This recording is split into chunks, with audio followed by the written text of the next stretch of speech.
తెలియకుండా బతుకుతున్నారు.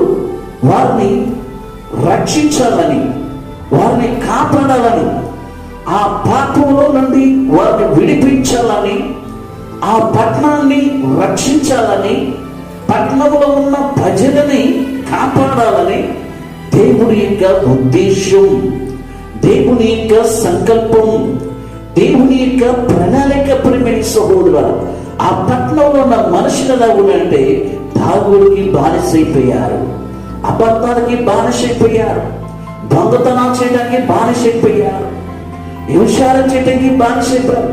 చిన్న పెద్ద తేడా లేకుండా, వర్ష వాయు లేకుండా విశ్వాసంగా జీవిస్తున్నటువంటి ఆ నిన్ని పట్టణంలో ఉన్న మనుషులు, దేవుడు ఆ పట్టణాన్ని చూసినప్పుడు, ఆ పట్టణంలో ఉన్న మనుషులు చూసినప్పుడు, అయ్యో వీళ్ళందరూ ఆగమైపోతున్నారు.